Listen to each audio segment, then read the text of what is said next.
Welcome everyone to our another JDMON talk today. Great, we have Marcus again to be the interviewee.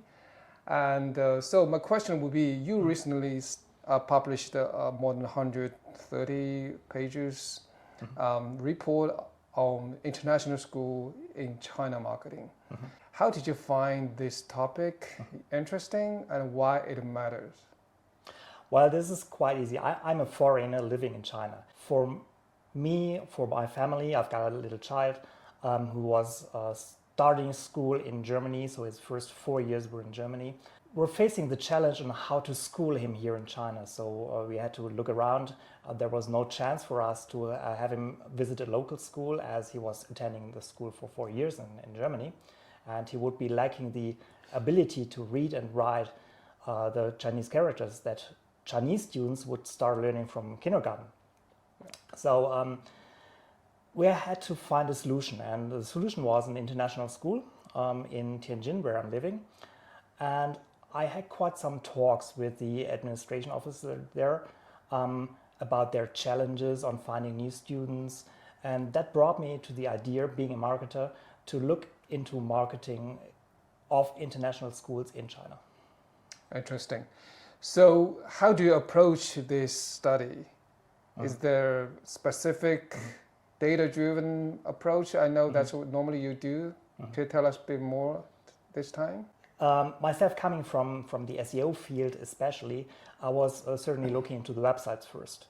So I was researching websites of international schools in China, and I found a list, or I conducted a list of around 130 different websites. Some of them catering to the same school but in different cities, but most of them, I think it was about 80%, were websites only hosting an individual school in one city. That's where I started. And then I looked into tools that are available to me, like SEO Clarity, for example, looking into the rankings on Google as well as on Baidu, looking into the possible traffic they could gain, into mistakes those websites make in terms of SEO for gaining organic visits and so on. Interesting. You just talked about both Google and Baidu.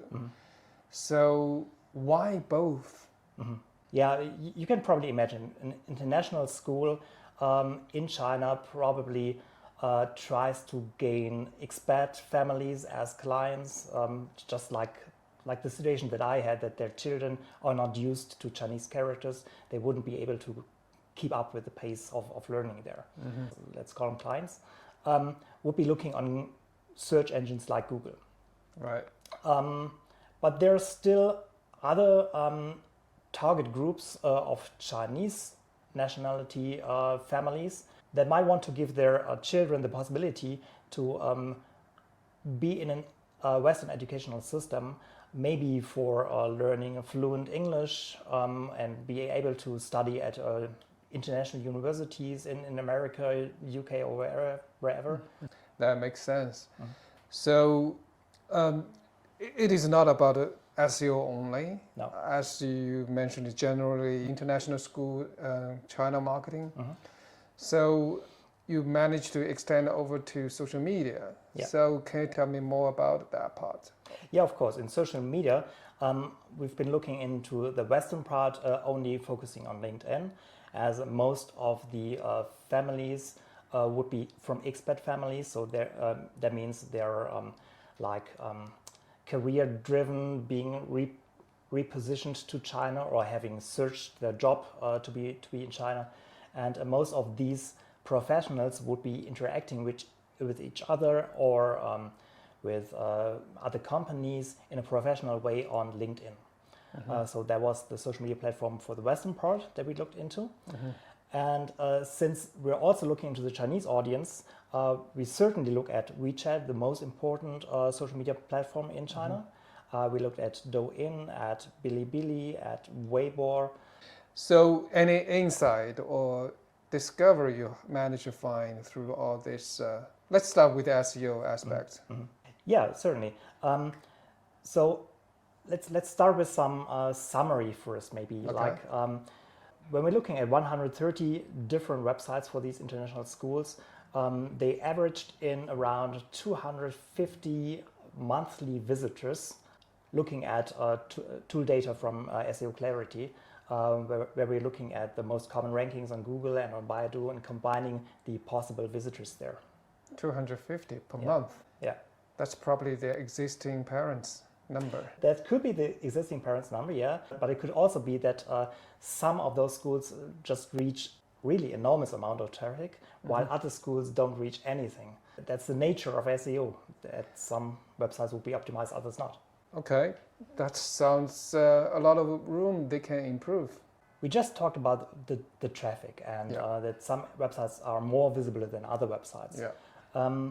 When we having a closer look on this part, then we see that around 16% of the websites that we were looking at are not catering to one school only, but they are more of a brand that has schools in different cities around China.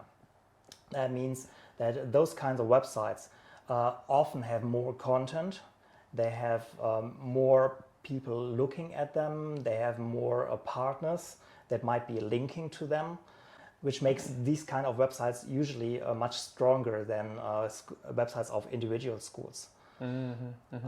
But that also means that we still have more than 80% of websites of individual schools that have room for improvement. Interesting. So, yeah, for any school with a large number of sub-school in different city, how do they leverage those numbers in terms of trying to achieve more aggregated SEO performance? That's a good question. That's not an easy answer, as those schools don't all follow the same marketing plan, certainly. Some of those schools are going with a website that simply introduces the brand and the values that they're catering and just have individual pages for introducing the campus, while others have like a whole website for each school under this one domain, which really blows it up into a lot of content.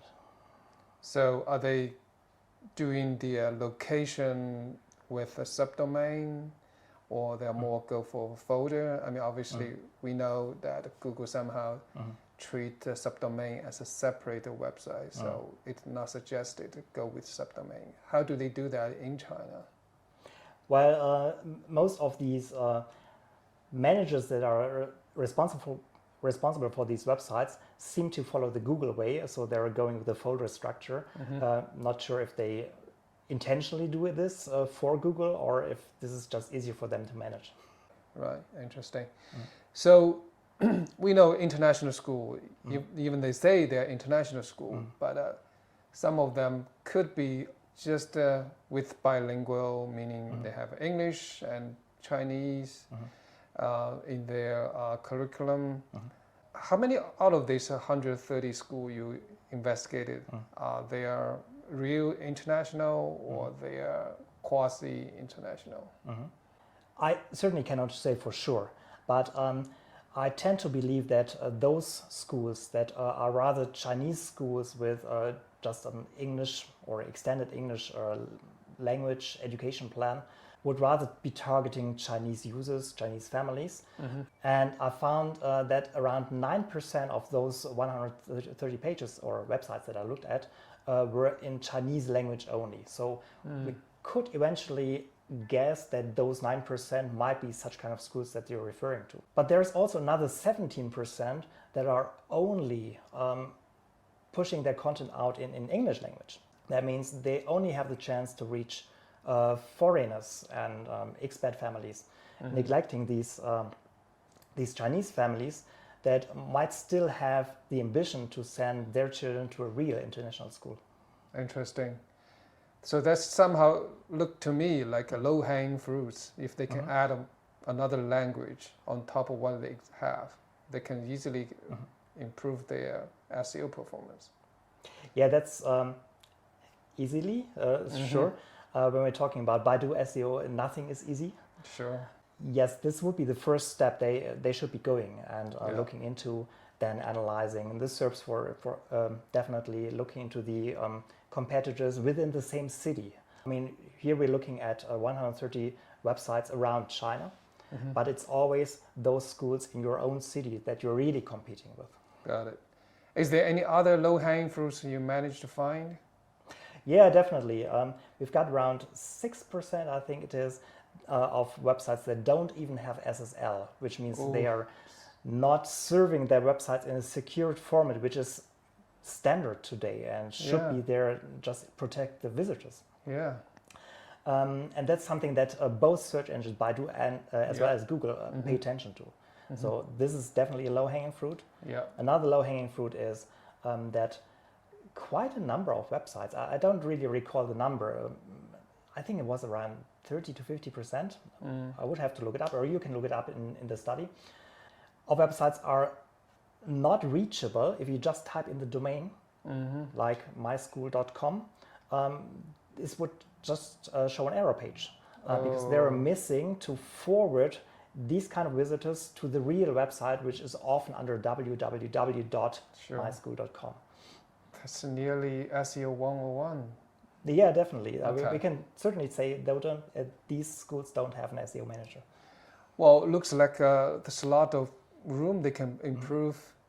I'm sure they will find this report very useful. I'm sure there will be more advanced technique that we can introduce to all of these school owners. Yeah, definitely. We've got the LinkedIn part covered in this report as well. We've got the Chinese social media part covered, Right. Which I will have an interview later on with Pei Wan, who conducted this research for the Chinese parts. And we are giving this report away for free for every one of our website visitors. They can just go into jademon.com/downloads and find the report there. Great. Any last word you want to tell the audience? Yeah, don't give up on optimizing. There is always low-hanging fruits. There's always room for improvement. Not everything must be difficult. Just get in contact with us if you want to discuss your situation with us.